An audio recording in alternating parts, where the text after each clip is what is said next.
എല്ലാവർക്കും നമസ്തേ. ഛിന്ന ഭിന്നമായി കിടന്ന് അല്ലെങ്കിൽ ഐക്യമില്ലാതെ കിടന്ന നായർ സമുദായത്തിനെ ഏകോപിപ്പിച്ച് ഐക്യത്തോടെ കൊണ്ടുപോകുന്നതിനായിട്ടായിരുന്നു മഹാനായ സമുദായാചാര്യൻ മന്നത്ത് പത്മനാഭൻ NSS എന്ന പ്രസ്ഥാനത്തിന് രൂപം കൊടുത്തത്. അത് അദ്ദേഹത്തിൻ്റെ കാലം മുതൽ ഏകദേശം കിടങ്ങൂർ ഗോപാലകൃഷ്ണപിള്ളയുടെ കാലം വരെ ആ രീതിയിൽ തന്നെ മുന്നോട്ട് പോയിക്കൊണ്ടിരുന്നു. കിടങ്ങൂരിനെ ഈ സ്ഥാനത്തു നിന്ന് ചാടിക്കാൻ കുറേ സ്വാർത്ഥമതികൾ ഇപ്പോഴത്തെ ജനറൽ സെക്രട്ടറി സുകുമാരൻ നായർ ഉൾപ്പെടെയുള്ളവർ പരിശ്രമിച്ച് അദ്ദേഹത്തിന് ആ സ്ഥാനത്തു നിന്ന് മാറ്റി. സുകുമാരൻ നായർ അന്ന് ഈ സ്ഥാനമാനങ്ങളില്ലായിരുന്നു എങ്കിലും അദ്ദേഹം പിന്നിൽ നിന്ന് കളിച്ചിട്ടുണ്ടെന്നാണ് പറയുന്നത്. അന്നങ്ങാണ്ട് ചങ്ങനാശ്ശേരിയിൽ NSSൽ എന്തോ ക്ലറിക്കൽ പോസ്റ്റിലേക്കോ പ്യൂണായിട്ടോ മറ്റോ അദ്ദേഹം ജോലി ചെയ്യുകയായിരുന്നു എന്ന് ആണ് പറയപ്പെടുന്നത്. എന്തെങ്കിലും ആകട്ടെ, അദ്ദേഹത്തിനെ എടുത്തു കളഞ്ഞതോടുകൂടി നാരായണ പണിക്കർ ജനറൽ സെക്രട്ടറി അന്ന് തുടങ്ങി. അദ്ദേഹത്തിനെ അന്ന് നിയന്ത്രിച്ചിരുന്നത് ഈ സുകുമാരൻ നായരാണെന്നാണ് പറയുന്നത്. എന്തൊക്കെയോ കള്ളക്കളികളിലൂടെ എന്ന് പറയപ്പെടുന്നു. അതിനുവേണ്ടിയാണ് അദ്ദേഹം ഇരുന്ന സമയത്ത് അസിസ്റ്റന്റ് സെക്രട്ടറി എന്ന ഒരു പദവി അദ്ദേഹം സൃഷ്ടിച്ച് ആ സ്ഥാനത്തിരുന്നു കൊണ്ട് ജനറൽ സെക്രട്ടറിയെക്കാട്ടിൽ വലിയ അധികാരം കാണിച്ചിരുന്നതെന്നൊക്കെയാണ് പറയപ്പെടുന്നത്.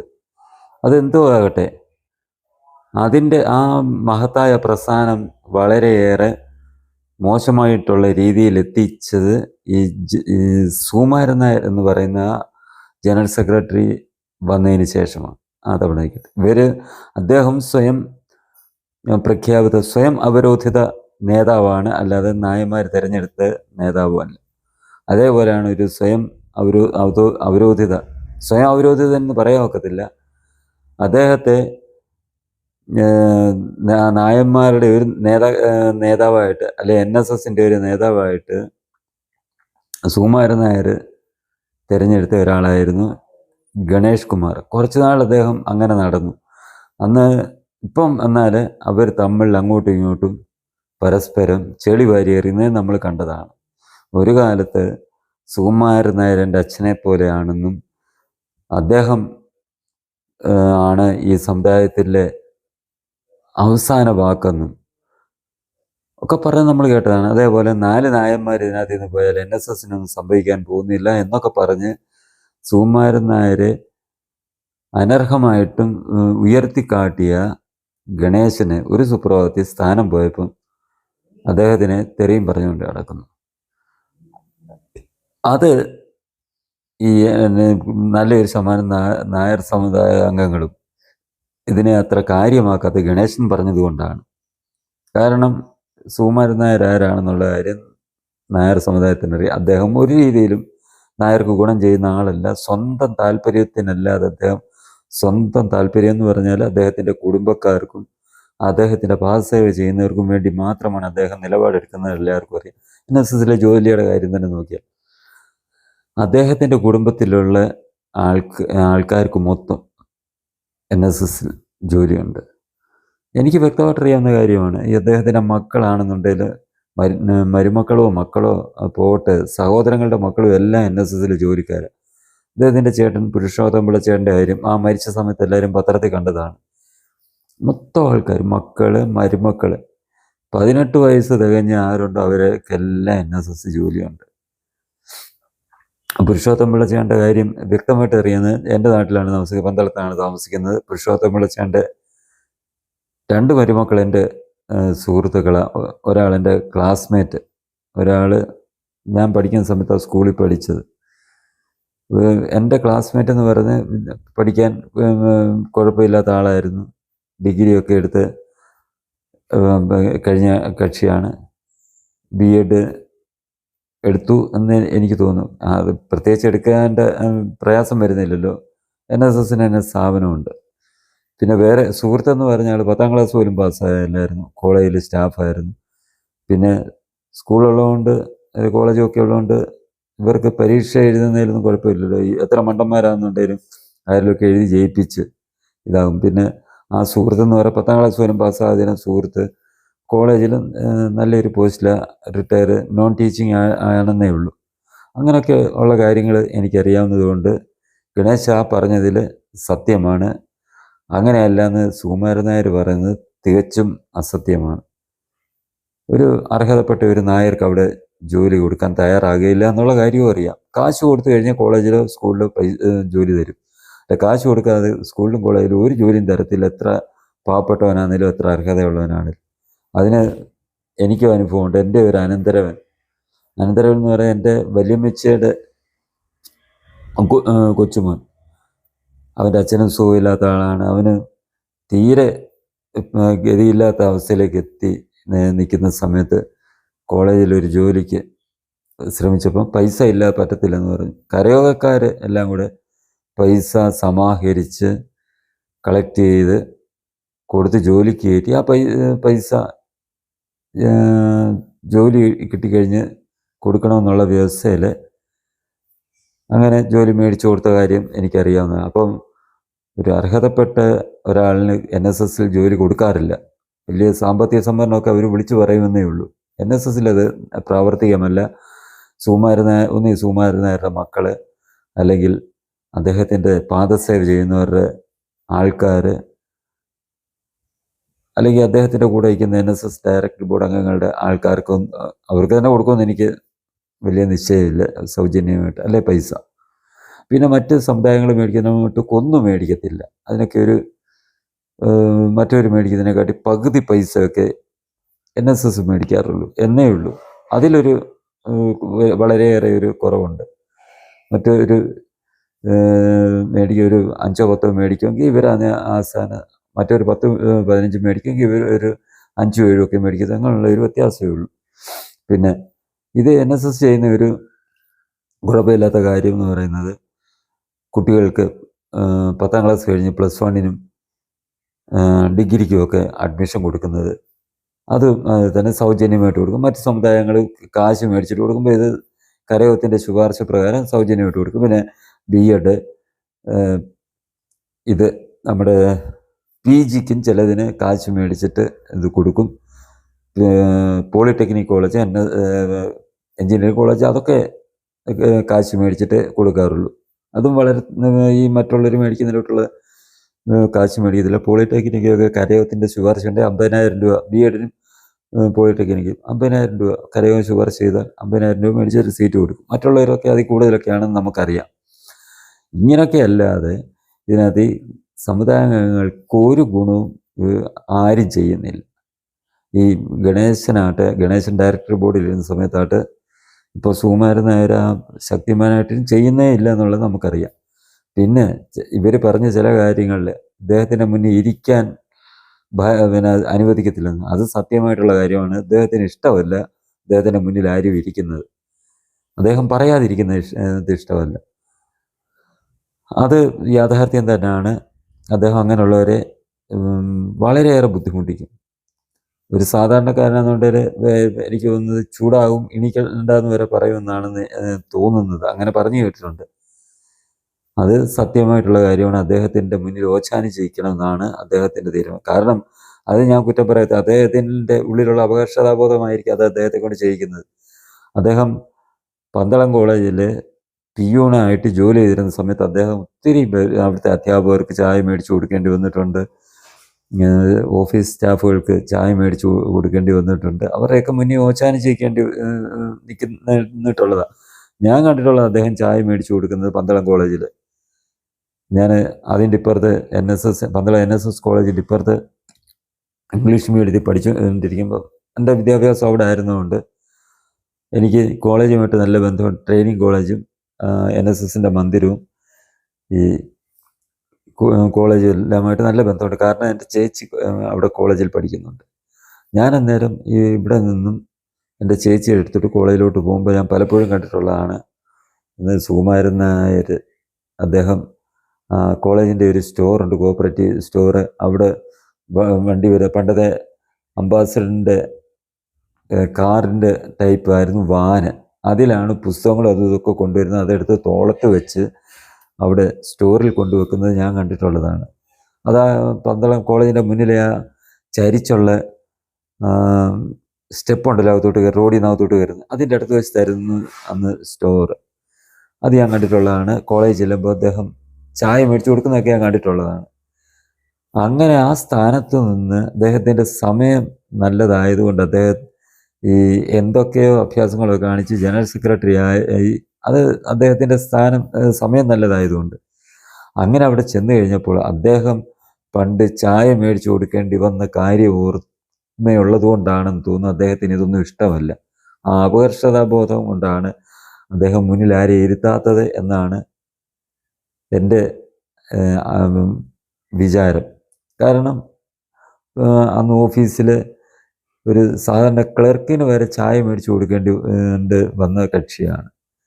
അപ്പം മറ്റുള്ളവരെ ഈ ഒരു കോളേജ് അധ്യാപകനാണെങ്കിലും NSSൻ്റെ കോളേജിലെ അധ്യാപകനോ സ്കൂളിലെ അധ്യാപകനോ പ്രിൻസിപ്പളോ അല്ലെങ്കിൽ ഇങ്ങനെയുള്ള ആൾക്കാരെ അദ്ദേഹം മുന്നിൽ ഇരിക്കാൻ അനുവദിക്കാത്തത് ഇത് തന്നെയാണ്. ഇരിക്കാൻ അനുവദിക്കത്തില്ല. ഒരു കരയോഗ ഭാരവാഹികൾ എന്നാൽ ഇരുത്തത്തില്ലല്ലോ. അതൊക്കെ ശരിയായിട്ടുള്ള കാര്യമാണ്. പിന്നെ അദ്ദേഹം പറഞ്ഞ ചില കാര്യങ്ങൾ അംഗീകരിക്കാതിരിക്കത്തില്ല. സുരേഷ് ഗോപി വിവാദം. സുരേഷ് ഗോപിയെ പുഷ്പാർച്ചന നടത്താൻ അനുവദിച്ചു. ഇവിടെ ഡയറക്ടർ ബോഡി യോഗം കൂടുന്നിടത്ത് കയറാനാണ് അനുവദിക്കാതിരുന്നതെന്ന് ഇങ്ങേര് പറയുന്നു. അങ്ങനെ ഉണ്ടെന്നുണ്ടെങ്കിൽ സുരേഷ് ഗോപിക്ക് അറിവില്ലായ്മ ഉണ്ടായിരിക്കും യോഗം നടക്കുന്നിടത്ത് കയറി ചെല്ലാൻ ശ്രമിച്ചത്. അവിടെ ഇറക്കി വിട്ടെങ്കിൽ, ആ യോഗത്തിൽ നിന്ന് ഇറക്കി വിട്ടെങ്കിൽ അത് പാർലമെൻ്റ് ഒന്നുമല്ല, പക്ഷെ മാന്യമായിട്ട് അടുത്ത് വിളിച്ചിട്ട് കാര്യം പറഞ്ഞ് പറയാമായിരുന്നു.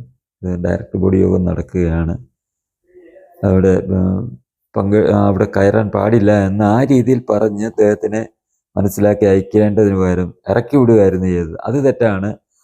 ഇങ്ങേര് പറഞ്ഞതിൽ ഈ യോഗം നടക്കുന്നത് കൊണ്ടാണ് ഇറക്കി വിട്ടത് എന്ന് പറഞ്ഞതിൽ സാങ്കേതികമായിട്ട് അത് അംഗീകരിക്കാം. പക്ഷേ മാന്യമായിട്ട് പറഞ്ഞ് മനസ്സിലാക്കി വേണമായിരുന്നു തിരിച്ചയക്കേണ്ടിയിരുന്നത്. സുരേഷ് ഗോപിക്കും അറിവില്ലാത്തതുകൊണ്ട് അദ്ദേഹം കയറി ചെന്നാണെന്ന് നമ്മൾക്ക് മനസ്സിലാക്കാം. പിന്നെ ഉപരാഷ്ട്രപതിയുടെ കാര്യം പറഞ്ഞത്, ഒരു കള്ളവും പറയാൻ ഒരു മടിയില്ലാത്ത മനുഷ്യനാണ് ഈ സുകുമാരൻ നായരെന്ന് നമുക്ക് വിളിച്ചോതുന്ന കാര്യങ്ങളാണ് രണ്ടെണ്ണം. ഒന്ന് ചട്ടമ്പി സ്വാമികളുടെ കാര്യത്തിൽ പറഞ്ഞതും, ഒന്ന് ഉപരാഷ്ട്രപതിയുടെ കാര്യത്തിൽ പറഞ്ഞതും. ഉപരാഷ്ട്രപതിയുടെ സന്ദർശനവുമായി ബന്ധപ്പെട്ട് പറഞ്ഞു. ആദ്യം ജീവിച്ചിരിക്കുന്ന നമ്മുടെ ഉപരാഷ്ട്രപതിയെക്കുറിച്ച് പറയാം. അദ്ദേഹം തമിഴ്നാട് സ്വദേശിയാണ്. മന്നത്താചാര്യനെ കുറിച്ച് നല്ലപോലെ അറിയാവുന്ന ആളാണ്. അദ്ദേഹം മന്നസമാധിയിൽ വന്ന് പുഷ്പാർച്ചന നടത്തി ആചാര്യന് ആദരവർപ്പിക്കണമെന്ന് ആഗ്രഹിച്ചു. അനുവാദം ചോദിച്ചു. അത് അദ്ദേഹത്തിന് അനുവാദം ചോദിക്കേണ്ട ആവശ്യമില്ലെന്നുണ്ടെങ്കിലും അദ്ദേഹത്തിൻ്റെ മര്യാദ അനുസരിച്ച് അനുവാദം ചോദിച്ചപ്പം ഇദ്ദേഹം പറഞ്ഞ എന്താണ്, ജനറൽ സെക്രട്ടറി അതേ ഈ ഇലക്ഷൻ സമയം എടുത്തപ്പം BJP അത് രാഷ്ട്രീയ മുതലെടുപ്പിന് വേണ്ടിയാണ് ശ്രമിക്കുന്നതെന്ന് പറഞ്ഞാണ് അന്ന് അനുമതി നിഷേധിച്ചത്. ഇപ്പോൾ പറയുന്നത് എന്താണ്, അത് പട്ടിയെ കയറ്റും, അതുകൊണ്ടാണ് ഇത് ചെയ്തത്. അന്ന് അത് പറഞ്ഞത് വേറേതും, ഇന്ന് പറയുന്നത് വേറെ. അതിൽ നിന്നാണ് മനസ്സിലാക്കി. ആ വിമർശനം ഉണ്ടായിക്കഴിഞ്ഞപ്പോഴാണ് അദ്ദേഹത്തിൻ്റെ അഭിപ്രായം മാറ്റി പറഞ്ഞത്. അന്ന് ഇലക്ഷന് മുതലെടുക്കുമെന്നും പറഞ്ഞ് അനുമതി നിശ്ചയിച്ച ആളിപ്പോൾ പറഞ്ഞ പട്ടിയെ കയറ്റുമെന്ന് പറഞ്ഞാൽ എല്ലാ കോണിൽ നിന്നും പിന്നെ ആക്ഷേപം ഉയർന്നു ഇദ്ദേഹത്തിനെതിരെ. ഇദ്ദേഹം അന്ന് സമ്മതിക്കാതെ തരുന്നത് ശരിയായിട്ട് ഒരു അദ്ദേഹത്തിൻ്റെ ഉള്ളിൽ ഇത് തന്നെയായിരുന്നു. പുള്ളിയുടെ മകനുമായി ബന്ധപ്പെട്ട് ഏതാണ്ട് എന്താണ് പറയപ്പെടുന്നത്, എങ്ങനെയാണ് ഈ നമ്മുടെ ബാങ്ക്, ധനലക്ഷ്മി ബാങ്കിലായിരുന്നു പണ്ട് കാലം തൊട്ടേ NSSൻ്റെ ബന്ധം. എനിക്ക് തോന്നുന്നത് കിടങ്ങൂരിൻ്റെ സമയത്താണ്, ആചാര്യൻ്റെ കാലം തൊട്ടാണോ എന്നുള്ളത് എനിക്ക് നല്ല ഓർമ്മ വരുന്നില്ല. അവിടെ അദ്ദേഹത്തിൻ്റെ മരുമോൻ ജോലി ചെയ്യുന്നുണ്ടായിരുന്നു. പക്ഷെ അദ്ദേഹത്തിന് ജോലിയിൽ നിന്ന് മാറ്റേണ്ടി വന്നു. കാരണം പറയപ്പെടുന്നത് അത് എവിടെ ഒറീസ അതുപോലെ ഏതോ ഒരു സർവകലാശാലയിലെ വ്യാജ സർട്ടിഫിക്കറ്റ് വെച്ചാണ് ജോലിക്ക് കയറിയതെന്നും അത് കണ്ടുപിടിച്ചപ്പം ഈ അന്ന് വരെ ജോലി ചെയ്ത് മേടിച്ച പൈസ തിരിച്ചടയ്ക്കേണ്ടി വന്നു. കോടികൾ അടയ്ക്കേണ്ടി വന്ന് കാണുമല്ലോ. അദ്ദേഹത്തിന് എന്തോ NSSൻ്റെ അടുത്ത് കൊടുത്താൽ പോരെ മോനെ. അങ്ങനെ ആ ഒരു വിരോധത്തിൽ ആണ് ഈ അക്കൗണ്ട് കൾ മൊത്തം അവിടുന്ന് മാറ്റി ഫെഡറൽ ബാങ്കിലോട്ട് മാറ്റിയെന്നാണ് പറയപ്പെടുന്നത്. അത് സത്യമാകാനാണ് സാധ്യത. അപ്പം ഇത് ക്രിമിനൽ കേസ് ആകും എന്നുള്ളത് അറിയാം. ഈ കബളിപ്പിച്ചത് അത് കേസ് വരാതിരിക്കാൻ വേണ്ടി പിണറായി വിജയനായിരുന്നു മുഖ്യമന്ത്രി. പിണറായി വിജയനെ സൂപ്പിക്കാൻ വേണ്ടിയാണ് ഈ രാഷ്ട്രീയ അതിനകത്ത് എടുത്തിട്ടതെന്നും പറയുന്നു. അതുകൊണ്ടാണല്ലോ നേരത്തെ ശബരിമല വിഷയത്തിൽ പിണറായിക്കും സർക്കാരിനും എതിരായി നിന്ന കക്ഷി പിന്നെ അയ്യപ്പ സംഗമത്തിൽ പിണറായിയോട് ഒട്ടി നിന്ന് പിണറായിയെ ജയിൽ വിളിച്ചതും എന്താണ് നമുക്കിപ്പോൾ മനസ്സിലായി. ബാങ്കിലെ ഈ വിഷയം കേസാകാതിരിക്കാൻ വേണ്ടിയാണെന്നാണ് ശരിയായിട്ട് പറയപ്പെടുന്നത്. അത് സത്യം തന്നെയായിരിക്കാം. പിന്നെ അതാണ് രാഷ്ട്രപതിയുടെ കാര്യം നടന്നത്. അല്ലാതെ ഇപ്പം പറയുന്നതിനോട് പട്ടി കയറുമെന്ന് പറഞ്ഞല്ല അദ്ദേഹം അന്ന് എതിർത്തത്. പിന്നെ ചട്ടമ്പി സ്വാമികളുടെ കാര്യം, ചട്ടമ്പി സ്വാമികളുടെ സമാധിയോ ജയന്തിയോ ഒന്നും NSS ആഘോഷിക്കാറില്ല, കരയോഗവും ആഘോഷിക്കാറില്ല, താലൂക്ക് യൂണിയനും ആഘോഷിക്കാറില്ല, ചങ്ങനാശ്ശേരിയിലും ആഘോഷിക്കാറില്ല. അവിടെ ഒരു ഫോട്ടോ വെച്ചതുകൊണ്ട് കഥ ആയിട്ടില്ല. അല്ലാതെ അദ്ദേഹം എന്താണെന്ന് ചോദിച്ചു കഴിഞ്ഞാൽ പലർക്കും ഇതറിയാത്ത അവസ്ഥയാണ്. അത് ഗണേശൻ പറഞ്ഞത് അതിനകത്ത് ന്യായമുണ്ട്, അത് സത്യമാണ്. ഇപ്പോൾ ഇന്നത്തെ സമുദായത്തിലെ ആ ചെറുപ്പക്കാർക്ക് ചട്ടമ്പി സ്വാമി എന്തോന്ന് ചോദിച്ചാൽ അറിയത്തില്ല. കാരണം കരയോഗങ്ങളും അദ്ദേഹത്തിൻ്റെ ജയന്തി സമാധി ആഘോഷിക്കാറില്ല, അദ്ദേഹത്തിനെ കുറിച്ച് ആർക്കും പറഞ്ഞു കൊടുക്കാറില്ല. ഈ താലൂക്ക് യൂണിയനുകളിലും അത് ചെയ്യാറില്ല, ചങ്ങനാശ്ശേരിയിലും ചെയ്യാറില്ല എന്ന് പറയുന്നത് സത്യമാണ്. അല്ല, അത് സുകുമാരൻ നായർ പറയുന്ന പച്ചക്കള്ളമാണ് അതും. പിന്നെന്താണ് ഈ ഗണേശൻ്റെ കാര്യം? ഗണേശൻ്റെ നമുക്കറിയാം ഒരു ആത്മാർത്ഥതയോടെയല്ല പറയുന്നത്. ഇപ്പം അദ്ദേഹത്തിനെ സ്ഥാനത്തുനിന്ന് മാറ്റിയത് കൊണ്ടാണ് ഇപ്പം എതിർത്ത് പറയുന്നത്. ഇദ്ദേഹത്തിൻ്റെ അച്ഛനും അങ്ങനെ തന്നെയായിരുന്നു, ബാലകൃഷ്ണപിള്ള. കുറേ നാൾ NSSനെ വിമർശിച്ച് നടന്നു സുകുമാരൻ നായർ. അപ്പം ഇവരൊക്കെ ഇച്ചിരി പ്രബലന്മാരായതുകൊണ്ട്, രാഷ്ട്രീയത്തിൽ പ്രബലന്മാരായതുകൊണ്ട് വായടപ്പിക്കാൻ വേണ്ടി വീണ്ടും പിടിച്ച് ഡയറക്ടർ ബോർഡിലേക്ക് ആക്കുകയായിരുന്നു ചെയ്തത് ബാലകൃഷ്ണപിള്ളയെ. അദ്ദേഹം മരിച്ചു കഴിഞ്ഞപ്പോൾ അദ്ദേഹം എതിർത്ത് പറയാൻ തുടങ്ങിയപ്പോഴാണ് പിടിച്ച് പക്ഷത്ത് ചേർത്ത്. അദ്ദേഹത്തിൻ്റെ മരണശേഷം അദ്ദേഹത്തിൻ്റെ മോനെ ഇതിനകത്തിൽ ഉൾപ്പെടുത്തിയെന്ന് മാത്രം ഡയറക്ടർ ബോർഡിലേക്ക്. അദ്ദേഹത്തിന് ആര് താല്പര്യമില്ലെന്നുണ്ടെങ്കിൽ എടുത്ത് ഇതിനകത്ത് ജനാധിപത്യം എന്ന് പറയുന്ന സംഭവമേ ഇല്ല. അദ്ദേഹം പറയുന്നത് ജനാധിപത്യപരമായിട്ട് തിരഞ്ഞെടുക്കപ്പെട്ടതാണ്. അല്ല, ഇത് ജനാധിപത്യം ഇല്ല. ഈ നമ്മുടെ രാജ്യസഭ പോലെയാണ് NSS. ഒരുമിച്ചെല്ലാവരും കാലാവധി കഴിയുന്നില്ല, കുറച്ച് കാലാവധി കഴിയുമ്പോൾ അദ്ദേഹത്തിന് താല്പര്യമുള്ളവരെ മാത്രം ഇതിനകത്തിൽ തിരഞ്ഞെടുക്കും. അല്ല, ആർക്കും തിരഞ്ഞെടുക്കത്തില്ല. അദ്ദേഹം വളരെ ചുരുക്കമാണ് ഇദ്ദേഹത്തിൻ്റെ താല്പര്യമില്ലാത്തവർ NSSൻ്റെ ഡയറക്ടർ ബോർഡിൽ വരുന്നത്. വളരെ ചുരുക്കം, ഒരു ശതമാനം പോലും കാണത്തില്ല. അങ്ങനെയുള്ളവർക്ക് ഇദ്ദേഹം പണി കൊടുക്കുകയും ചെയ്യും എന്നുള്ളതും നമുക്ക് അറിയാവുന്ന കാര്യമാണ്. ഇദ്ദേഹത്തിൻ്റെ പക്ഷത്ത് ഇദ്ദേഹത്തിൻ്റെ പാദസേവ ചെയ്ത് നിന്നിട്ട് കൂടി നിസ്സാരമായിട്ട് എന്തെങ്കിലും ഇദ്ദേഹത്തിന് ഇഷ്ടപ്പെടാത്ത അബദ്ധത്തിന് അവരുടെ വായിൽ നിന്നൊരു വാക്ക് വന്നാലും ഒരു പ്രവൃത്തി വന്നാലും അപ്പോഴേ എടുത്ത് കളയും എന്നുള്ളതാണ് അവിടുത്തെ സ്ഥിതി. അത് ഗണേഷ് കുമാർ ആയാലും അടൂർ യൂണിയൻ്റെ കലഞ്ഞൂർ മധു ആയാലും നമ്മൾ മനസ്സിലാക്കുന്നതാണ്.